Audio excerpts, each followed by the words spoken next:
जंग लड़ने के लिए उमंग होनी चाहिए। जंग लड़ने के लिए उमंग होनी चाहिए, मेहनत की पसीनों में दम होनी चाहिए। माना कि आपने किए होंगे सालों भर की तैयारी, लेकिन टॉप ऑफ द बेस्ट बनने के लिए हमारी और एक वीडियो देखनी चाहिए। सो गाइस, कैसे हैं आप लोग? आई होप कि आप लोग बहुत ही अच्छे होंगे। जैसा कि हम सबको जानते भी, इस चैनल पे नॉन हिंदी किसली का 23 चैप्टर का ऑब्जेक्टिव दे दिया गया है, साथ ही लेखक का नाम भी, जो कि एग्ज़ाम के दृष्टि से बहुत ही वीवीआई है। अब हम लोग ग्रामर स्टार्ट कर रहे हैं आज से।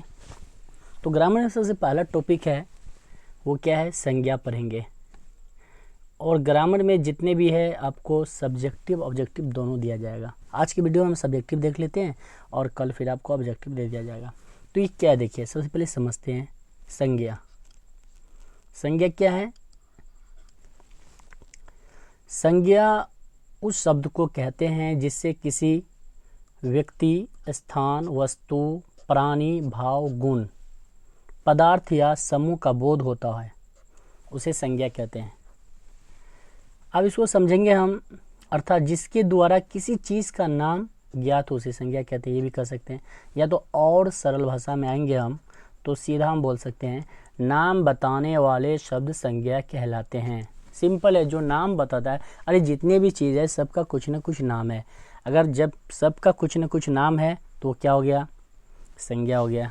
अब देखो संज्ञा जो है, यहाँ देखिए संज्ञा 5 प्रकार की होती है। कितना? 5। कहते हैं व्यक्तिवाचक संज्ञा, जातिवाचक संज्ञा, भाववाचक संज्ञा, दरवाचक संज्ञा, समूहवाचक संज्ञा। अब इसमें इम्पोर्टेंट बात क्या है उसको समझना है। और एग्ज़ाम में ऐसे तो इसको 17 प्रकार का माना जाता है। कितना? 17। लेकिन एग्ज़ाम में वो क्वेश्चन आता नहीं है बच्चा को समझने के लिए। हम 8 प्रकार जो है जिसको लिखे हैं, इससे बाहर क्वेश्चन आपका नहीं आएगा, गारंटी। देखिए, व्यक्तिवाचक संज्ञा प्रॉपर नाउन, जातिवाचक संज्ञा कहते हैं कॉमन नाउन।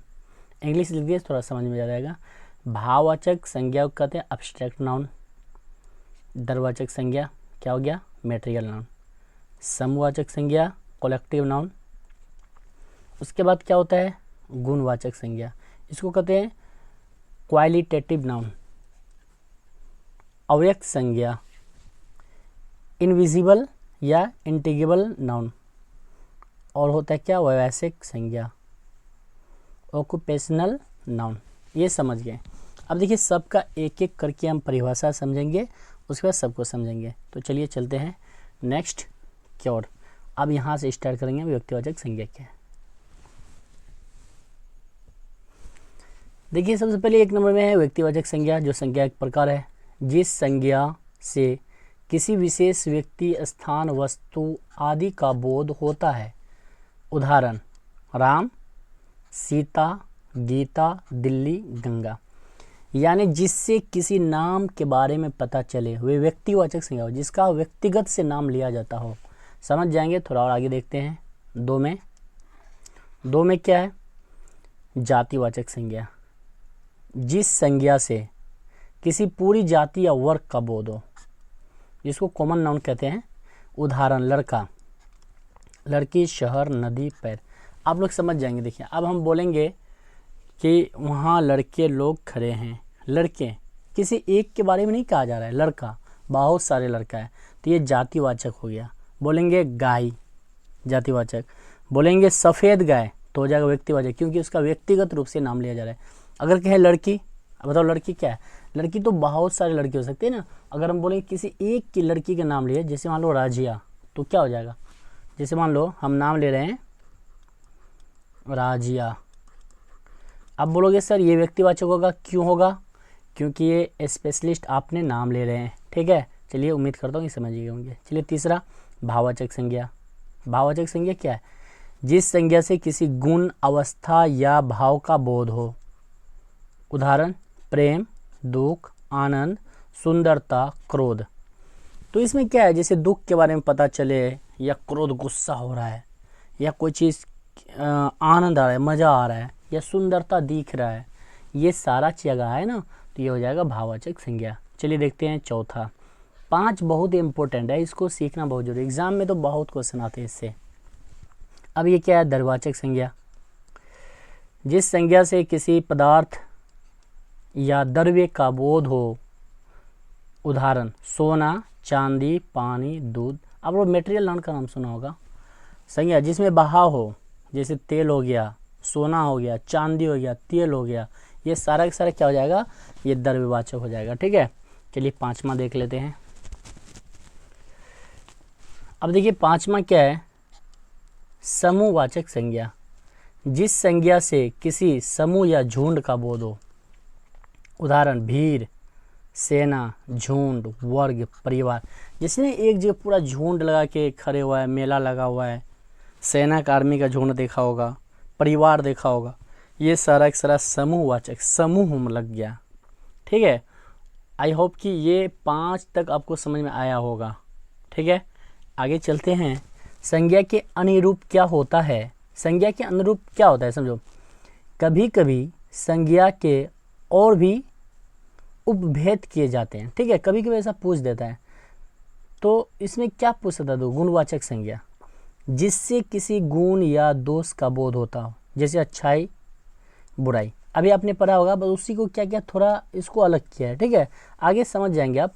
अव्यक्त संज्ञा जिससे ऐसी वस्तु या चीज़ का बोध हो जो दिखाई नहीं देती हो पर महसूस होती हो। जैसे क्या है, हवा। हवा क्या है, हम देख सकते हैं नहीं, जो चीज़ हम सिर्फ महसूस करेंगे, जैसे प्रेम, क्या होगा, ये अव्यक्त संज्ञा हो जाएगा, अव्यक्त संज्ञा। चलिए 5 ठो देखे, 2 एक्स्ट्रा था और एक देते, 8वां देख लेते हैं क्या है। इससे बाहर क्वेश्चन नहीं आएगा 100%। अब समझिए। अच्छा आप ये बताइए, थोड़ा कुछ उदाहरण लिए हैं जिसका जवाब आप लोगों को देना है। ठीक है, देंगे कैसे, अब बताओ। राम स्कूल गया, इसमें राम क्या बताओ, तो बोलोगे सर राम व्यक्तिवाचक संज्ञा है। क्यों है, क्योंकि स्पेशल इसका नाम लिया जाए, राम। ठीक है, किसी का नाम है। चलिए दूसरा देते, शहर में बहुत भीड़ थी, बताओ भीड़ कौन सा संज्ञा है, तो बोलोगे सर ये समूहवाचक है क्योंकि भीड़ लगा हुआ है। ठीक है, अभी तो पढ़ा है। चलो पानी, जितना हाईलाइटेड है इसको देखिए, पानी जीवन के लिए आवश्यक है या नहीं, बताओ। तो बताओ पानी क्या हो जाएगा, तो तुम बोलोगे सर ये तो बहुत आसान है, द्रव्यवाचक होगा। क्यों होगा, क्योंकि पानी में बहाव है। ठीक है, अब बताइए, सीता में बहुत सुंदरता है। सीता में बहुत सुंदर है, उसके अंदर क्वालिटी में जो है ना बहुत सुंदरता है। इसको क्या कर सकते हैं बताओ, जब सुंदरता की बात की जाए, इसका मतलब भाववाचक, एक भावना बन रहा है, क्या है, तो इसका आंसर हो जाएगा भाववाचक। उम्मीद करो ये उदाहरण बस इसी टाइप का आपका ऑब्जेक्टिव में आएगा। आगे ऑब्जेक्टिव देंगे ना, आप धराधर सॉल्व कीजिएगा इसको। बताइए, एक लड़का मैदान में खेल रहा है। एक लड़का, बताओ, एक लड़का की बात कर रहा है, किसी नाम नहीं ले रहा है, तो बोलोगे सर ये तो जातिवाचक हो जाएगा। क्यों होगा, क्योंकि ये किसी लड़का के नाम नहीं ले रहा है, सिर्फ कर रहा है लड़का। लड़का जातिवाचक, गाय बताओ जातिवाचक, उसके बाद लड़की भी जातिवाचक, अगर बोलते सीता तो कोई व्यक्तिवाचक। तो उम्मीद करता हूँ ये सारा आपको समझ में आया होगा। चलिए एक और उदाहरण लिए उसको देख लेते हैं। अब बताइए, एक 8वां जो एक्स्ट्रा जो पूछ देता है कभी कभी, ये व्यवसायिक वाचक संज्ञा।